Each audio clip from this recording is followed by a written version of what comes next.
नमस्कार, स्वागत है आप सभी के ज्ञान सम्मान के मंच पे।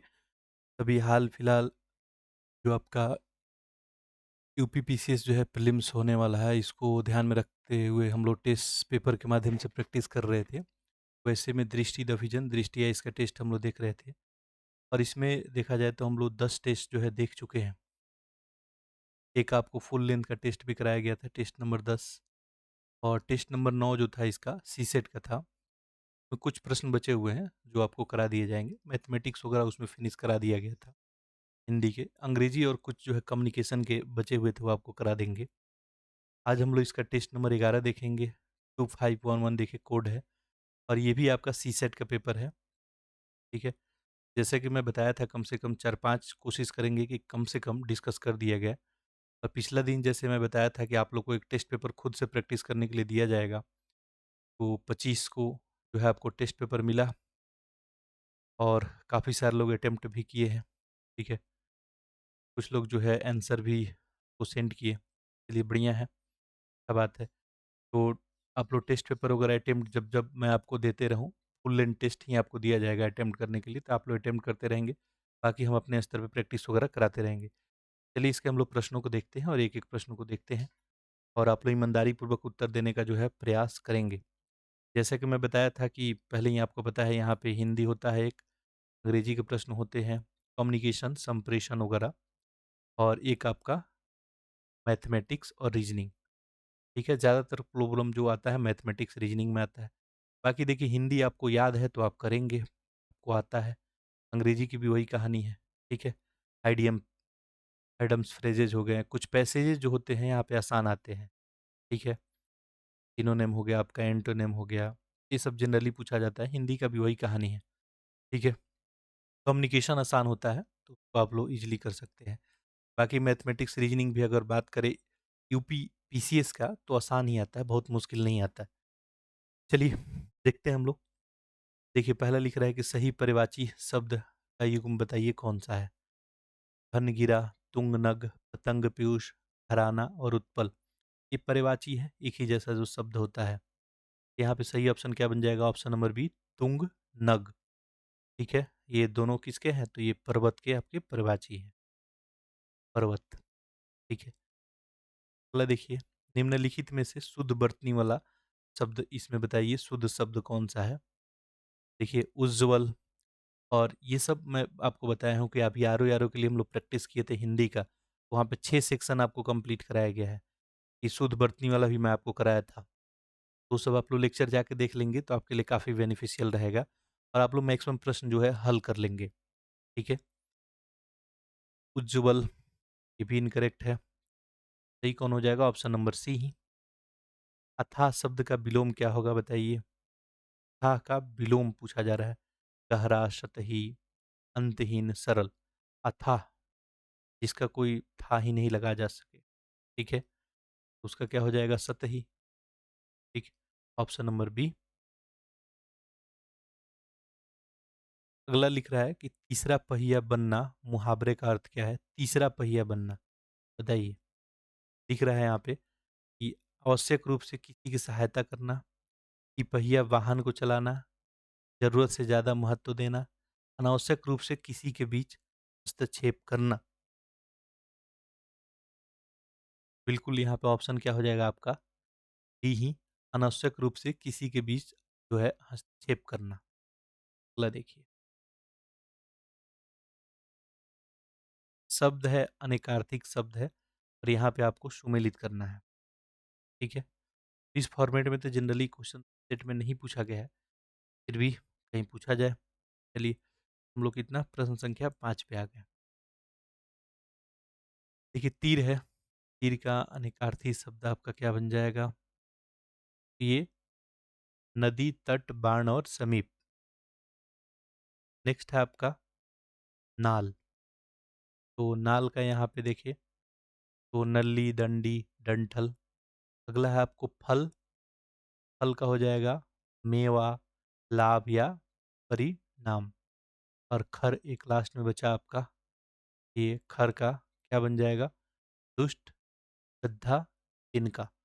यहाँ पे सही उत्तर आपका क्या बन जाएगा? Option number C 3, 4, 2-1। अगला देखिए, और हिंदी आप लोग इज़िली कर सकते हैं, हिंदी में बहुत मुश्किल आपको नहीं आएगा। निम्नलिखित शब्दों में तत्सम, एक तत्सम होता है, एक तद्भव, बहुत अच्छे से आपको बताया गया है। खूब सारा प्रैक्टिस कराया गया है, वीडियो को जाके देख लेंगे आप लोग। तत्सम यानी जो मूल शब्द होता है, देखिए सूरज है, अग्नि है, आँख है, धरती है। यहाँ पे क्या हो जाएगा आपका सही शब्द अग्नि, अग्नि तत्सम है। बाकी देखिए सूरज, आँख, धरती ये तो तद्भव ही है, तत्सम का बिगड़ा हुआ रूप, ठीक है।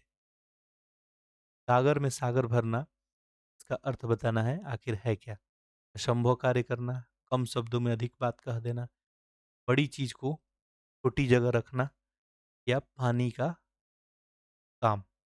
देखिए बिल्कुल गागर में सागर यानी कम शब्दों में अधिक बातों को बता देना, ठीक है? यानी महत्वपूर्ण बातों को बता देना।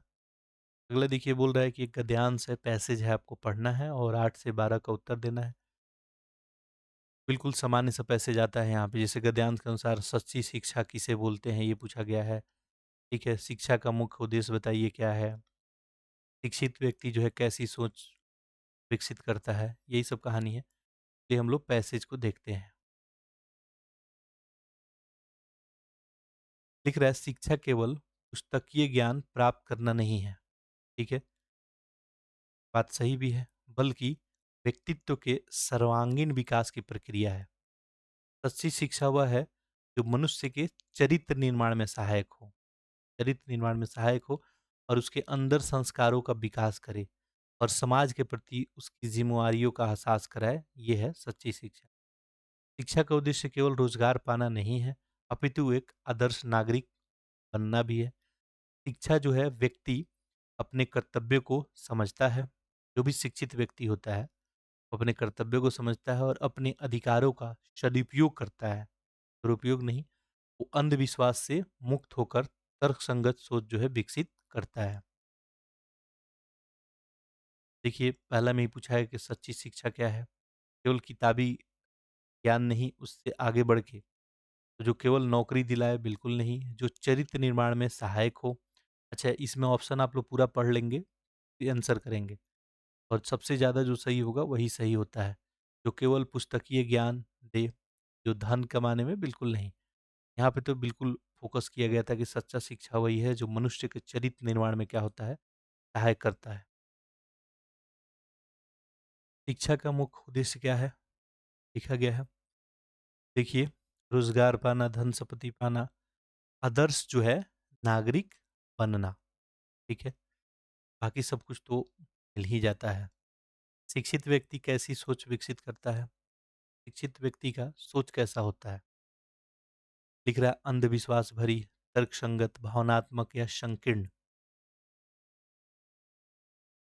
बिल्कुल देखिए तर्कसंगत होगा, अंधविश्वास से भरा हुआ पूरा दुनिया ही है, ठीक है? बहुत सारे लोग हैं जो अंधविश्वास के शिकार हैं, लेकिन तर्कसंगत बात होनी चाहिए, ठीक है? ये अगला देखते हैं, प्रश्न संख्या 11। हिंदी का प्रश्न हम लोग देखते हैं, फिर कुछ अंग्रेजी देखेंगे और इसके बाद जो भी है कम्युनिकेशन वगैरह आपका मैथमेटिक्स है उसको हम लोग देखेंगे। शिक्षा का व्यापक अर्थ क्या है पूछा गया है, बताइए। केवल पुस्तकीय ज्ञान तो है नहीं, व्यक्ति का कैसा होना चाहिए सर्वांगीण, सर्वांगीण विकास सही लग रहा है, तकनीकी ज्ञान नहीं है। यहाँ पे केवल भाषा ज्ञान तो नहीं है, ठीक है? तो ऑप्शन नंबर बी ही सही हो जाएगा। सर्वांगीण का पर्याय क्या है बताइए? सर्वांगीण का मतलब क्या होता है? परिबद्ध, परिमित, यदा-कदा। देखिए क्या होता है समग्र, ओवरऑल, सर्वांगीण यानी हर एक डायमेंशन से, कोई एक डायमेंशन नहीं, हर एक डायमेंशन जो फुलफिल करता हो। तिराहा शब्द का समास क्या है? पूछा गया है।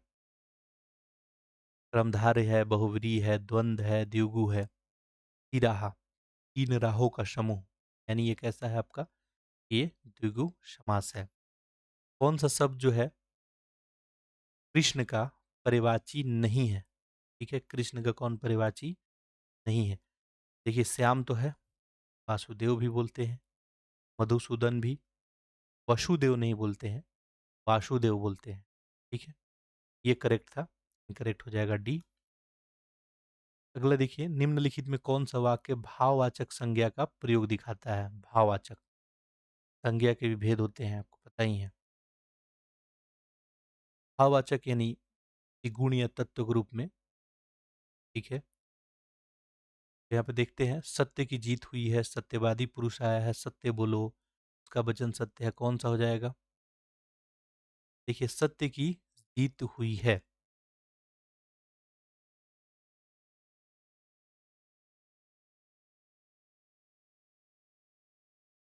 अगला अगला देखते हैं, 16।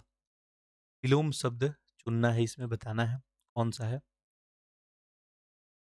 देखिए, सम्मिष्ट, व्यष्टि, बर्बर, सभ्य, अधिनिरध या सभी सही है। देखिए, विलोम के दृष्टिकोण से देखें तो समिष्टि व्यष्टि ये तो करेक्ट है। बर्बर का सभ्य भी बनेगा, अघी का निरग भी, सब सही है यहाँ पे। ऑप्शन नंबर डी ही करेक्ट हो जाएगा। अगला देखते हैं, सहिष्णु शब्द में कौन सा प्रत्यय है, बताइए। सहिष्णु, इसमें क्या हो जाएगा? ईष्णु ही हो जाएगा, ठीक है। निम्न में से प्रेरणार्थक क्रिया है, बताइए। चलना, जगाना, पढ़ना, बदलना। देखिए यहाँ पे क्या हो जाएगा? जगाना, पू और कार, पुहकार है। पुहकार जो है क्या बन जाएगा? तो ये बन जाएगा आपका पुरस्कार। अगला देखिए, फल शब्द में कौन सा कारक है? तो देखिए, व्याकरण पूछा जाता है आपसे, ठीक है। मैंने फल खाया, कर्ता है, कर्म है, करण है, अपदान है, ठीक है, बताइए। सही उत्तर क्या हो जाएगा यहाँ पे? ऑप्शन नंबर आपका डी, ठीक है। मैंने फल खाया, ठीक है, तो यहाँ पे कर्म ही दिखा रहा है। अगला देखिए, निर्धन शब्द में कौन सा उपसर्ग है, पूछा गया है। उपसर्ग, नी, निश, निश, निर, ठीक है, ऑप्शन डी हो जाएगा। उपसर्ग युक्त शब्द नहीं है, कौन सा जिसमें उपसर्ग नहीं लगा हुआ है? देखिए, अचेतन, पृष्ठांकित, गैर हाजिर, बिल्कुल, यहाँ पे पृष्ठांकित ही हो जाएगा।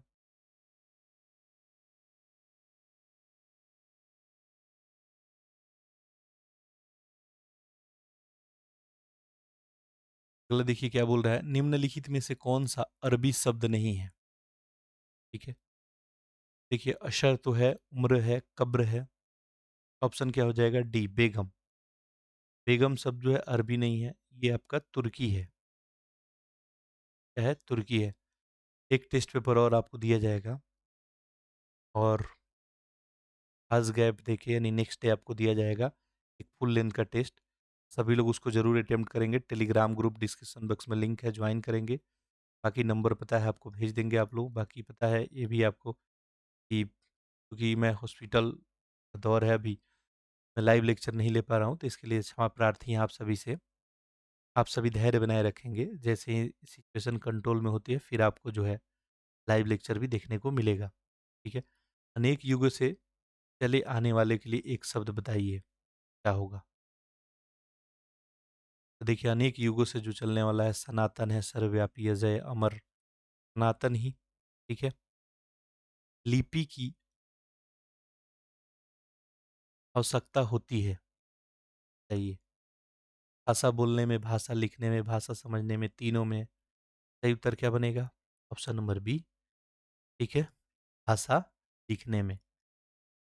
Select the synonym of word ubiquitous, बताइए। सिनोनिम बताइए। देखिए, पता है तो आंसर करेंगे।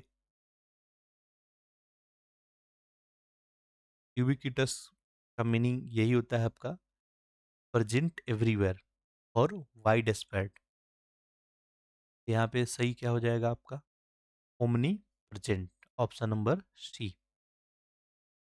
Choose the correct antonym of generous, ठीक है। यहाँ पे देखिए, वहाँ पे सिनोनिम था पहले वाले में, यहाँ पे एंटोनिम है।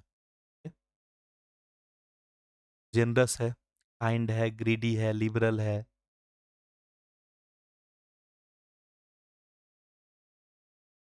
क्या बन जाएगा बताइए? देखिए जेनरस यानी विलिंग टू गिव, यानी किसी को कुछ देने वाला। एंटोनिम क्या हो जाएगा? ग्रीडी, जो जरूरतमंद है। Option number B. Fill in the blanks with the correct option. C, उसके बाद आपको फिल इन द ब्लैंक्स है द इम्पोर्टेंस ऑफ पंक्चुअलिटी। क्या बन जाएगा सही? emphasize, emphasizing, emphasizes, will emphasized। यहाँ पे सही क्या हो जाएगा? Option number C, C emphasizes the importance of productivity। Select the correct sequence of post harvest management। ठीक है, यहाँ पे आपको सीक्वेंस लगाने का पूछ दिया है। ठीक है, देखिए इसमें sorting the, grading of grain, harvesting the crop, transporting to storage facility, cleaning the harvesting produce. तो देखिए आसान है, बहुत मुश्किल नहीं है आपके लिए। हार्वेस्टिंग द क्रॉप, सबसे पहले हार्वेस्ट करेंगे। ठीक है, तो दो पहले के बाद क्लीनिंग, हार्वेस्ट जो भी उसको क्लीन वगैरह किया जाएगा, फाइन किया जाएगा। देन के बाद sorting and grading the grains, और लास्ट आपका बचेगा ट्रांसपोर्ट करना। ट्रांसपोर्ट लास्ट में है। ऑप्शन क्या हो गया? ए।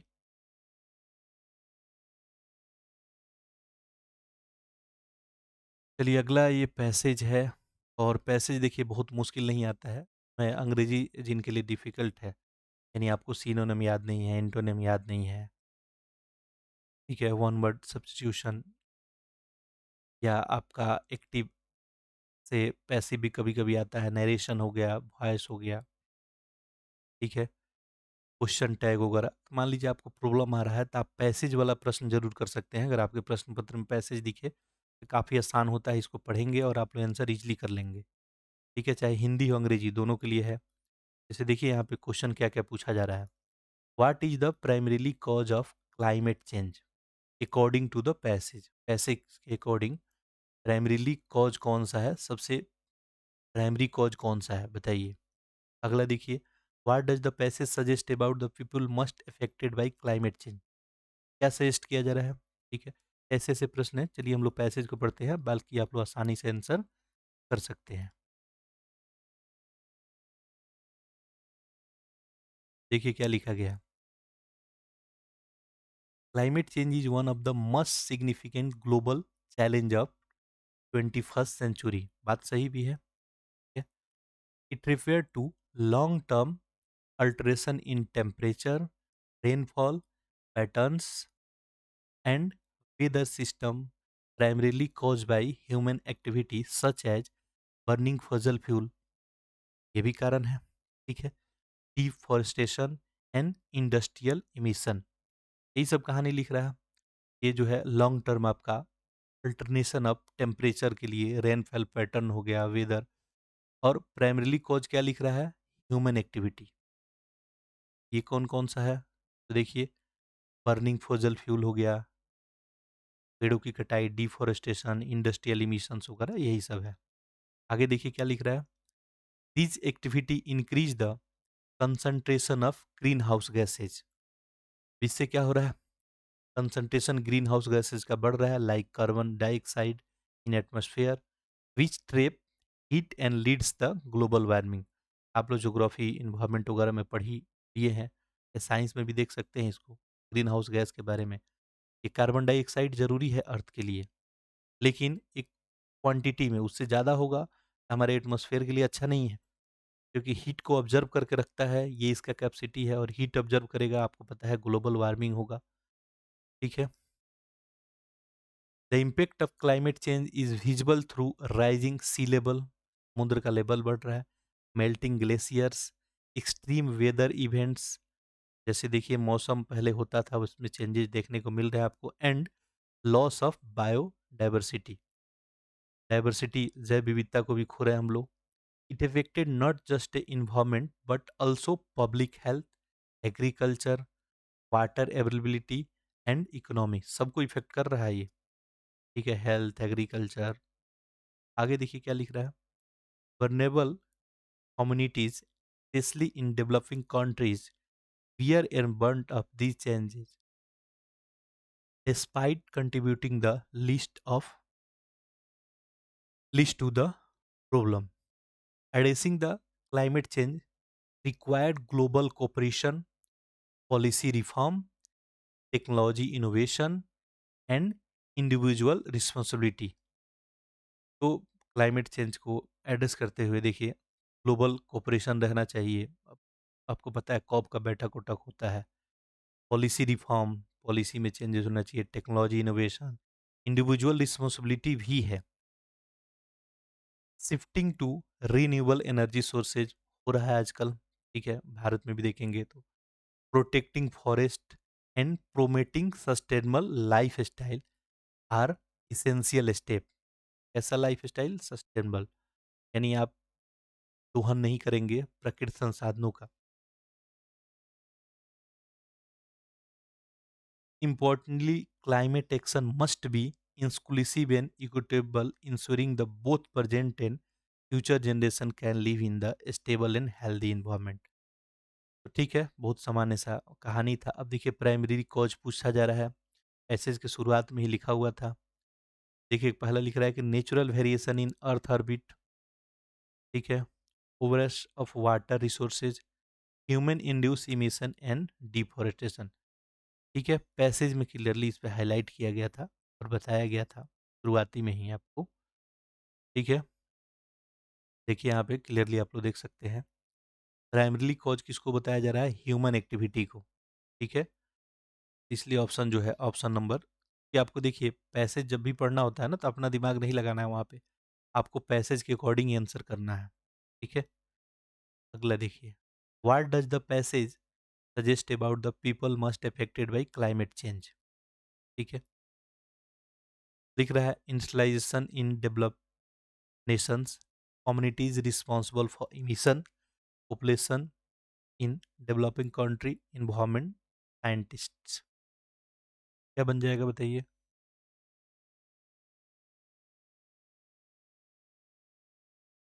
देखिए population in developing countries, population जहाँ है बिल्कुल उनको हेल्थ इशू और चूंकि एग्रीकल्चर पे इफेक्ट हो रहा है तो ऐसे में फूड सप्लाई भी ब्रेक होगा, ठीक है? बिल्कुल ऑप्शन नंबर मस्ट अफेक्टेड जो है कौन होगा? पॉपुलेशन इन डेवलपिंग, डेवलपिंग को ही ज़्यादा इशू है, जनसंख्या भी उनके पास ज़्यादा है, अवेलेबिलिटी भी कम है, टेक्नोलॉजी का भी दिक्कत है, ठीक है? सब प्रॉब्लम ही प्रॉब्लम है। बाकी जो डेवलप है वहाँ पे देखेंगे तो सब कुछ कंट्रोल में है, ठीक-ठाक स्थिति में है।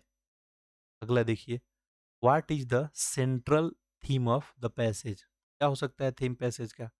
इतना पढ़ने के बाद तो आपको पता ही हो गया होगा। द पॉलिटिकल डिबेट तो है नहीं ये क्लाइमेट को लेके।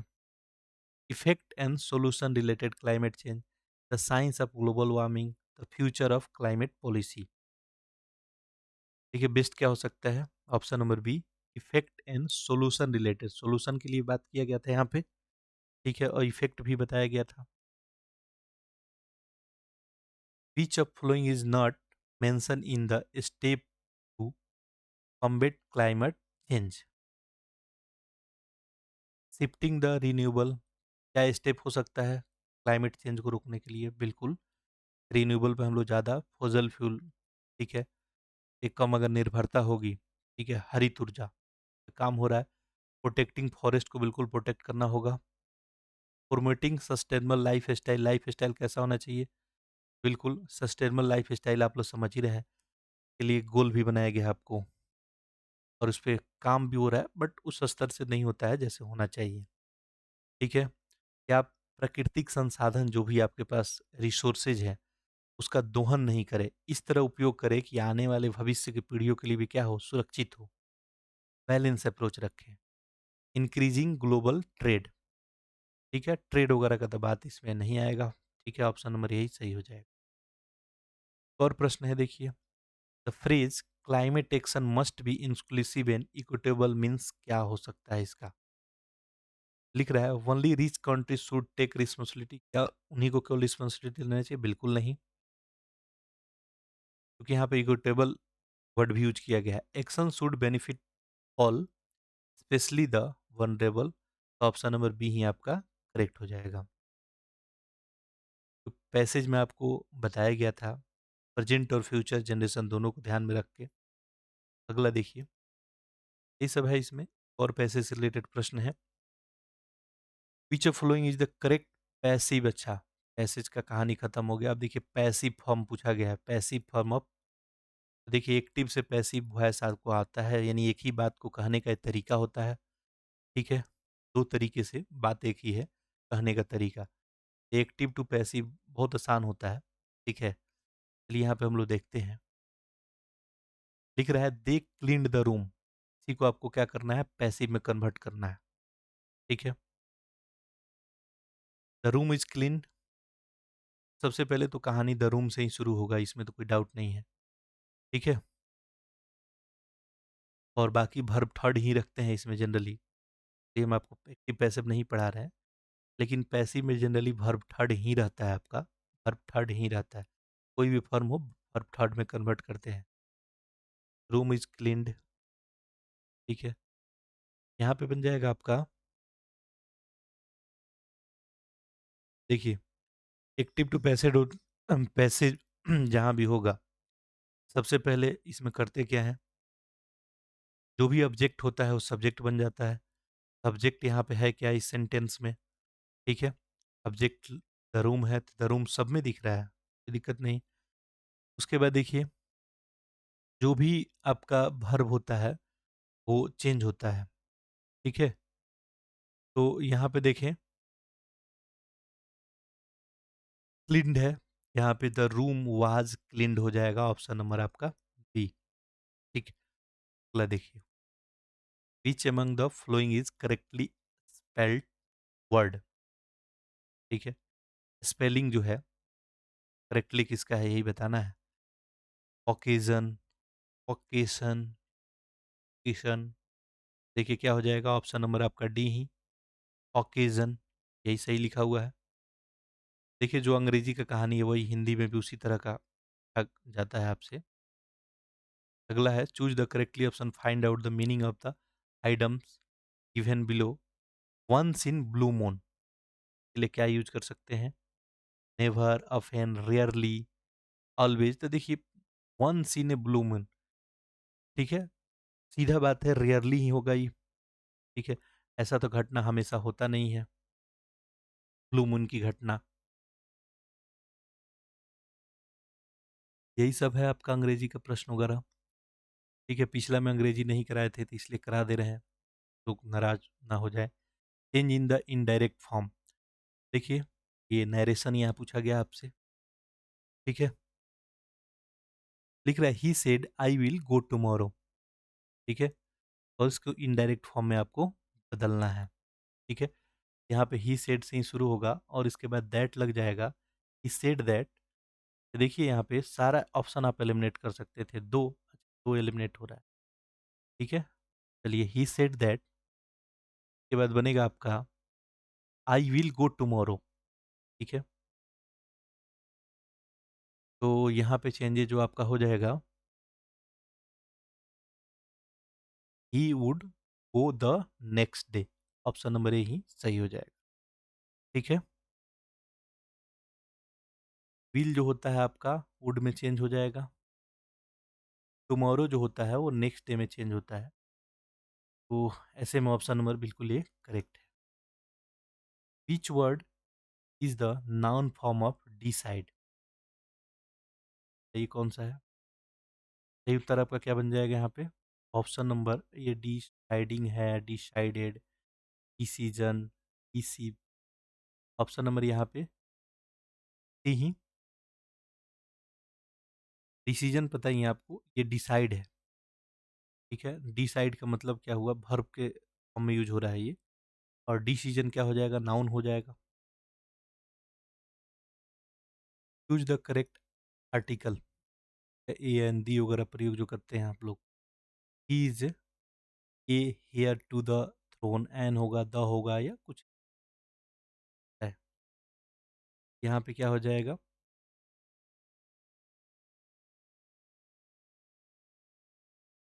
देखिए यहाँ पे है हियर, ठीक है? हियर है, लेकिन यहाँ पे हियर, यहाँ पे एच जो है साइलेंट होता है, इसको हियर नहीं पढ़ते हैं, ठीक है? ईयर पढ़ते हैं, ईयर, हायर, हायर पढ़ते हैं, ठीक है? यहाँ पे एच साइलेंट होता है, ठीक है? इसलिए यहाँ पे ई दिख रहा है आपको, ई ना प्रयोग होके क्या हो जाएगा आपका? एन प्रयोग होगा। ऑप्शन नंबर आपका, choose the correct tenses for the flowing by the end of the decade. C works at the research institute of over 15 year, या वर्क होगा। कौन सा सही भाव यहाँ पे प्रयोग होगा ये आपको बताना है। By the end of decade she will have work at research institute for over 15 year. Option number D. Choose the correct preposition, ठीक है? करेक्ट इसमें कौन सा होगा ये बताना है। She is a good in mathematics at on with, कौन सा प्रयोग होगा ये बताना है। बताइए। She is a good at, ठीक है, मैथमेटिक्स, क्योंकि यहाँ पे जो है स्किल के बारे में, एबिलिटी के बारे में बात किया जा रहा है, तो एट मैथमेटिक्स ही प्रयोग होगा, ठीक है? Good at mathematics. अगला देखिए, a person who loves book is called, क्या बोलेंगे?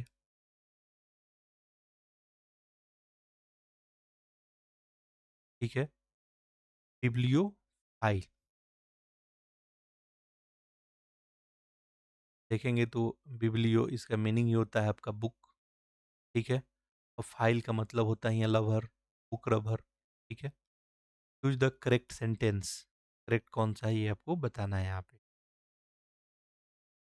देखिए यहाँ पे लिखा है he does her homework daily, he did his homework daily, he does his homework daily, he doing his homework daily, कौन सा सही है? देखिए यहाँ पे ही तो आपको पता है सिंगुलर है, यहाँ पे हम लोग क्या प्रयोग करेंगे? यूज। यहाँ पे ऑप्शन हो जाएगा आपका सी, डज ही प्रयोग होगा, he does his homework daily. Choose the correct antonym of following word, ठीक है? बताइए इसका एंटोनिम।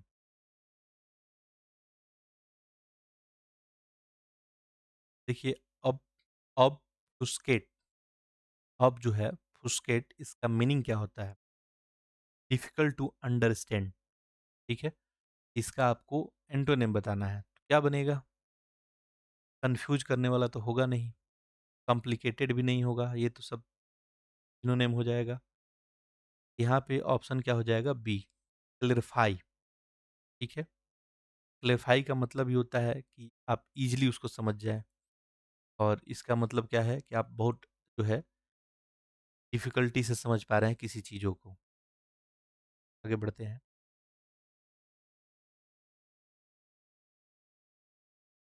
चलिए, अब ये सब प्रश्न था, यहाँ तक मैथमेटिक्स का कहानी था, सॉरी, अंग्रेजी और जो आपका हिंदी। अब जो है मैथमेटिक्स, जो भी कम्युनिकेशन वगैरह, रीजनिंग अब शुरू होगा। क्वेश्चन देखिए क्या बोल रहा है अगला। ये सर्कुलर फाउंटेन, रेडियस फाउंटेन आप लोग देखे होंगे, आर रेडियस का है, surrounded by the path of with W, the path area is equal to the area of circle whose diameter equal to the fountain radius, find the total radius including path, ठीक है? Question थोड़ा सा difficult हो सकता है किन्हीं किन्हीं के लिए समझने को लेके। देखिए, त्रिज्या आर वाला एक वृत्तकार फवारा है, फवारा आप लोग देखे हैं, ठीक है? फवारा जो निकलते रहता है, ठीक है? जनरली आप लोग देखे होंगे। तो इसमें दे रहा है कि वृत्तकार फवारा निकल रहा है, आर रेडियस है उसका, और डब्लू जो है इसका चौड़ाई है। फवारा डब्लू चौड़ाई के एक पथ से घिरा हुआ है, ठीक है? एक पथ से घिरा हुआ है। पथ का क्षेत्रफल उस वृत्त के क्षेत्रफल के बराबर है, जिसका व्यास फव्वारे की त्रिज्या के बराबर है। तो पथ सहित बताइए कुल त्रिज्या ज्ञात कीजिए। तो इसको हम लोग सॉल्व करते हैं। ठीक है? बाकी थोड़ा-सा यहाँ पे आपको असम्पशन वगैरह करना होगा, चूँकि यहाँ पे असम्पशन पे ही कहानी टिका हुआ है। ठीक है? देखिए हम लोग वृत्तकार फव्वारे का त्रिज्या वैसे तो दिया ही आ रही हैं। बाकी लिख लेते हैं कि लेट जो है, ये वृत्तकार जो त्रिज्या वाला फव्वारा है, इसका रेडियस जो हम लोग r अज़्यूम कर लेते हैं, कोई दिक्कत नहीं। फव्वारे के चारों ओर जो पथ का चौड़ाई है w दिया है, वो चौड़ाई के लिए चलिए w ही लिख लेते हैं हम लोग भी, ठीक है। अब हम लोग को कुछ असम्पशन यहाँ पे करना पड़ेगा। तो हम लोग मान लेते हैं कि कुल त्रिज्या जो है, टोटल जो है रेडियस, इसके लिए टीआर लिख रहे हैं, ये टोटल रेडियस आपको r है, ठीक है, अज़्यूम कर लेते हैं। जिसमें मान लीजिए फव्वारा और पथ दोनों शामिल है, ठीक है।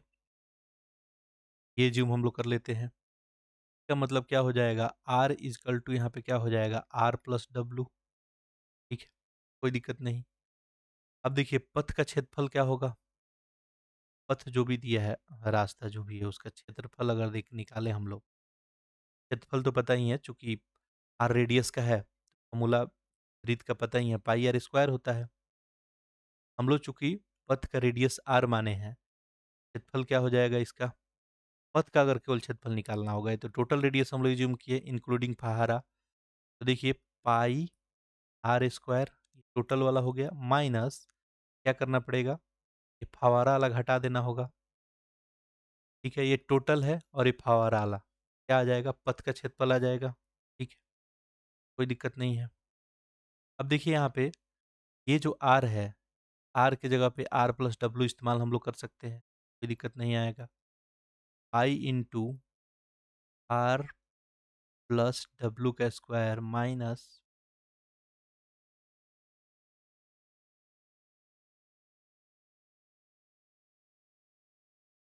देखिए यहाँ आई इंटू आर की जगह पे हो जाएगा आपका आर प्लस डब्लू का square minus pi R square. ये तो हो गया आपका पथ का क्षेत्रफल। इसको चलिए इक्वेशन 1 हम लोग एज्यूम कर लेते हैं, ये स्क्वायर है, ठीक है। पथ का क्षेत्रफल हम लोग निकाल लिए। यहाँ से देखिए आर यहाँ भी दिख रहा है, आर यहाँ भी दिख रहा है। इसको आप लोग चाहे तो कंबाइंड आप लोग कर सकते हैं, ठीक है। बाकी चलिए अभी के लिए ऐसे ही रहने देते हैं, ठीक है। हाँ, प्रश्न में ये क्लियरली बोला गया था कि पथ का जो क्षेत्रफल है, उस वृत्त के क्षेत्रफल के बराबर है जिसका व्यास फव्वारे की त्रिज्या के बराबर है, ठीक है? यही बोला गया था। इसका मतलब क्या हो गया, वृत्त का त्रिज्या जो हो जाएगा, ठीक है, r/2 हो जाएगा, ठीक है? तो यहाँ से वृत्त का क्षेत्रफल क्या निकलेगा आपका, ठीक है? जिनको समझ में नहीं आएगा वो परेशान नहीं होंगे। थोड़ा-सा ये डिफ़िकल्ट प्रश्न पूछा गया है, ऐसा प्रश्न आप लोग होल्ड कर देंगे, आसान वाला पहले बनाएँगे, और जो डिफ़िकल्ट लगेगा उसको लास्ट में बनाएँगे। बाकी मेरा काम है सारा सॉल्व कराना, तो मैं तो कराऊँगा, ठीक है? तो हम लोग वृत्त का लिख लिए, तो वृत्त का क्षेत्रफल यहाँ से क्या हो जाएगा, ठीक है? केवल स्टेटमेंट आपको देके थोड़ा घुमाया गया है इसमें। यहाँ से हो जाएगा पाई आर स्क्वायर डिवाइड का 4, ठीक है? अब बोला है कि पथ का क्षेत्रफल जो है वृत्त के क्षेत्रफल के बराबर है। तो हम लोग वही काम कर देंगे, यहाँ से रिलेशन निकल जाएगा। ये वृत्त का क्षेत्रफल हम लोग निकाल लिए, पथ का क्षेत्रफल ऑलरेडी निकाले हुए हैं। पथ का क्षेत्रफल क्या है? Pi in R plus W का square minus pi R square equal to क्या हो जाएगा आपका? Pi R square divide 4। बस यहाँ से सॉल्व कर लेना है, तो बड़े आर और छोटे आर में आपका रिलेशन निकल जाएगा और आप लोग ईज़िली इसको सॉल्व कर पाएँगे। इन्हीं का आंसर आया होगा तो कमेंट बॉक्स में ज़रूर आप लोग लिखेंगे, ठीक है?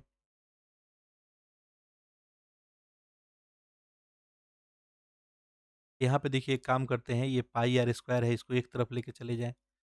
यहाँ से हो गया पाई आर प्लस डब्ल्यू का स्क्वायर, और ये पाई आर स्क्वायर इसमें ऐड कर देंगे अगर, ये क्या बन जाएगा आपका 5 आर स्क्वायर डिवाइड का 4, ठीक है? ऐसे यहाँ पे लिख दिए, तो देखिए ये पाई आर स्क्वायर डिवाइड का 4 है, प्लस हम लोग लिखे पाई आर स्क्वायर, नीचे कुछ नहीं है 1 लिख सकते हैं, एलसीएम लेंगे तो ये 4 हो जाएगा, 1 5 5 लिखे ऐसे, ठीक है? तो इतना तक तो कोई दिक्कत नहीं होगा किन्हीं को। अब देखिए यहाँ आगे बढ़ते हैं हम लोग।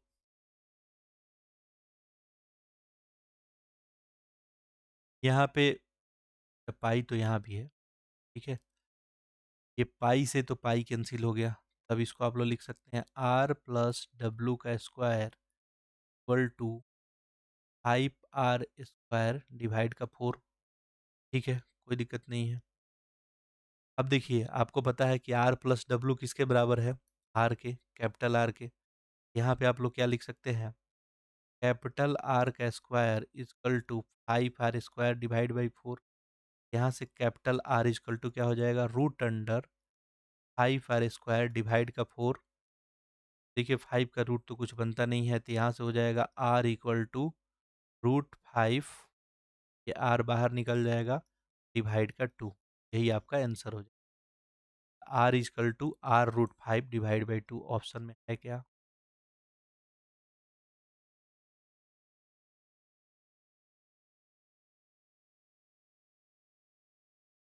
r इक्वल टू आ रहा है r root 5 divide by 2, r root 5 divide by 2, option number B, ठीक है?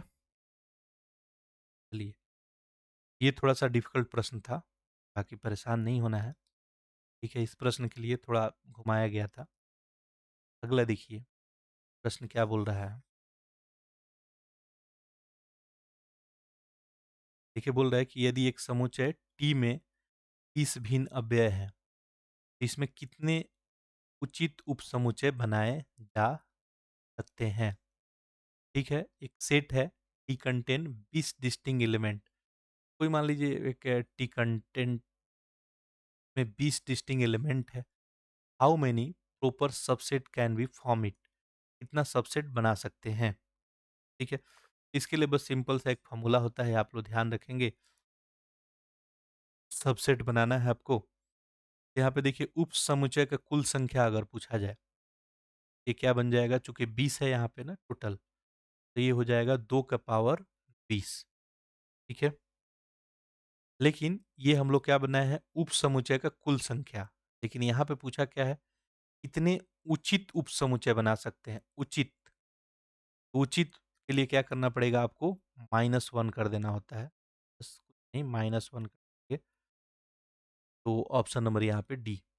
हाँ, अगर आपसे पूछा जाता है इसी क्वेश्चन में कि बताइए कितने उप समुच्चय बनाए जा सकते हैं, तब आप आंसर क्या करते? 2 का पावर 20 ही करते। विषम संख्या ज्ञात कीजिए इसमें, ठीक है? ज्ञात कर सकते हैं। तो ये ऑड कौन सा है इसमें चारों में? 153, 370, 405, 371।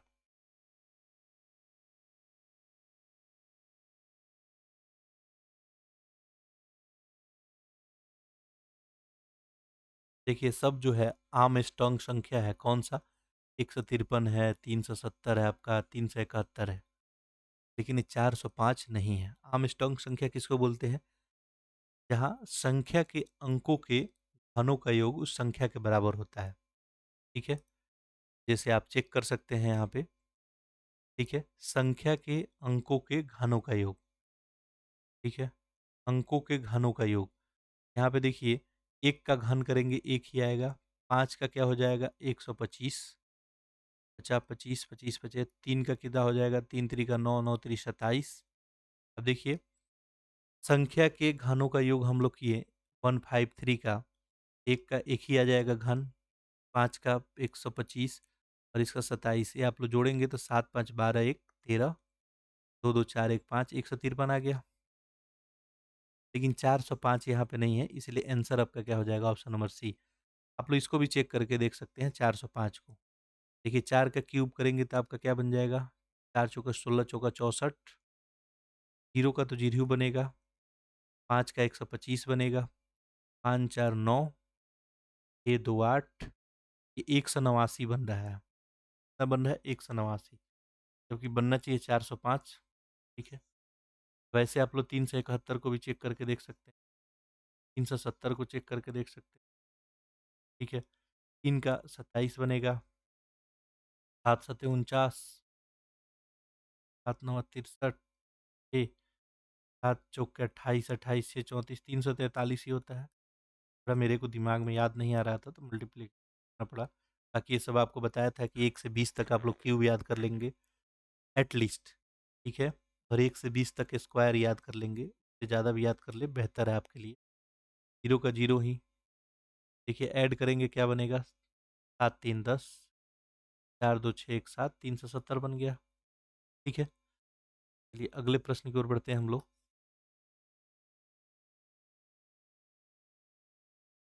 देखिए लेंदी प्रश्न बनाया जाएगा तो आप लोग क्या करेंगे, प्रश्न को होल्ड कर देंगे, कुछ समय के लिए छोड़ देंगे। नहीं तो पता चला कि वही प्रश्न आप करते रह गए 10 मिनट तक और जो आसान प्रश्न है वो आप किए ही नहीं। ठीक है? लास्ट में पछतावा के अलावा कुछ बचेगा नहीं। सीसेट में अभी जो इस साल यूपीएससी हुआ उसमें वही कहानी हुआ। जो फँस गए क्वेश्चन में और आसान प्रश्न छोड़ दिए, डिफ़िकल्ट में कुछ गलती हो गया और सीसेट में वो लोग गड़बड़ हो गए। काफ़ी सारे लोग ऐसे यूपीएससी वाले मैसेज किए मेरे को, ठीक है? जीएस पेपर अच्छा चला गया, सीसेट गड़बड़ हो गया और ऐसे 1-2 नहीं, कम से कम मेरे पास 20-25 मैसेज आया, ठीक है? सीसेट गड़बड़ हो गया।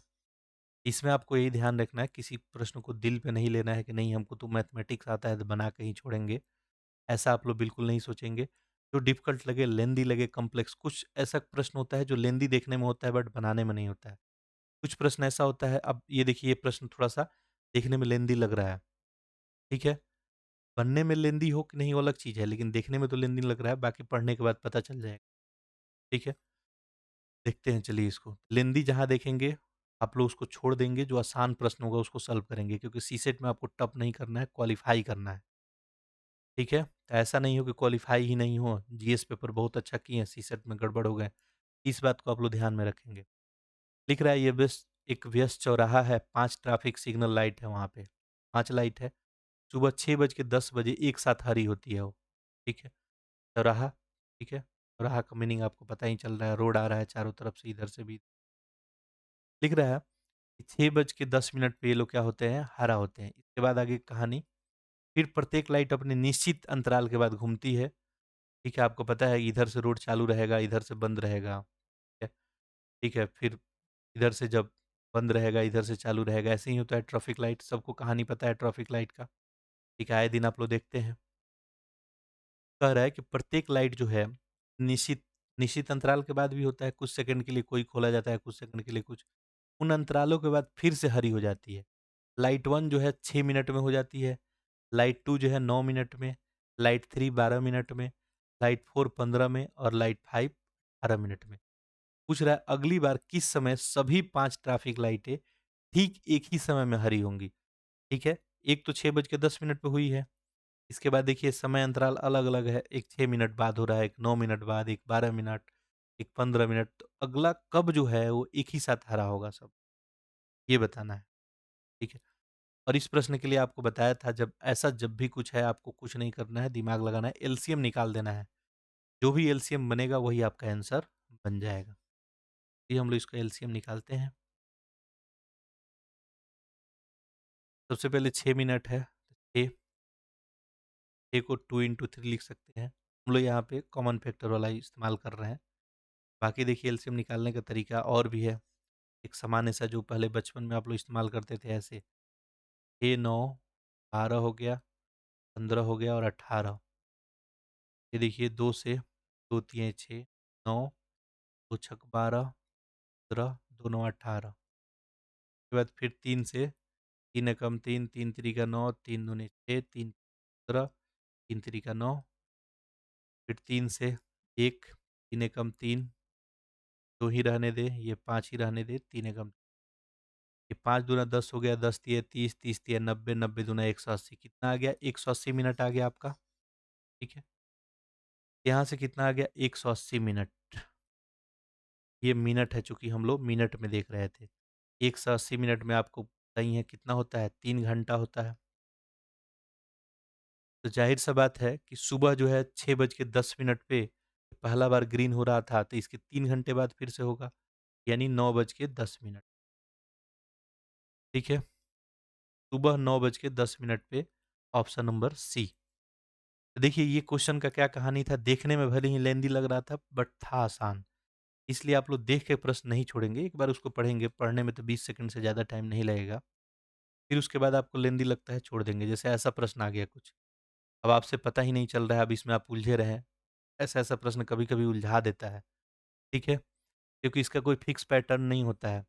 क्या होगा, ये दोनों को मल्टीप्लाई करके कभी बीच वाला बनेगा, कभी इस दोनों को ऐड करके तीसरा वाला बनेगा। इसमें क्या होता है, रो और कॉलम का ऑपरेशन किया जाता है, मैथमेटिकल ऑपरेशन, यानी मल्टीप्लाई करके, स्क्वायर करके, डायगोनली ऐड करके। ठीक है, तो कोई फिक्स मेथड नहीं है, सब्ट्रैक्ट करके, ये प्रैक्टिस से आपको आता है। अच्छा, ये भी मैं बता दूं कि काफ़ी प्रैक्टिस करने वाले भी कभी-कभी इसको सॉल्व नहीं कर पाते हैं, क्योंकि ये क्वेश्चन बनाने वाले को पता है कि वो किस पैटर्न को फॉलो किया है। इसको हम डिफ़िकल्ट ही मानते हैं। बाकी आसानी से बन जाए तो वो अलग बात है, लेकिन टाइम लगे तो ऐसे प्रश्नों को छोड़ देंगे। देखिए, 8, 15 और यहाँ पे 17 है, 2, 1, 9, 12, 0, 3 है, 18, 16, 20, 0, थर्ड है, ठीक है? तो आपको देखना होगा कि आखिर 8 और 15 के साथ कैसा ऑपरेशन किया गया होगा कि 17 आया होगा। 12, 16 के साथ कैसा ऑपरेशन किया गया होगा, 20 आया होगा। वैसे ही 9, 12 के साथ किया जाएगा, तो चलिए देखते हैं हम लोग। देखिए, यहाँ पे क्लियरली दिख रहा है कि 8 का स्क्वायर प्लस 15 का स्क्वायर, 8 का स्क्वायर कितना होता है 64, 15 का स्क्वायर 200, ये आ जाएगा 289, और ये किसका है 17 का स्क्वायर है। वैसे ही देखना होगा, ये 12 का स्क्वायर प्लस आपका 16 का स्क्वायर, 12 का कितना होता है 144, 16 का कितना होता है 256, ये बन जाएगा 400, और ये बन जाएगा आपका 20 का स्क्वायर, 20 दिख रहा है।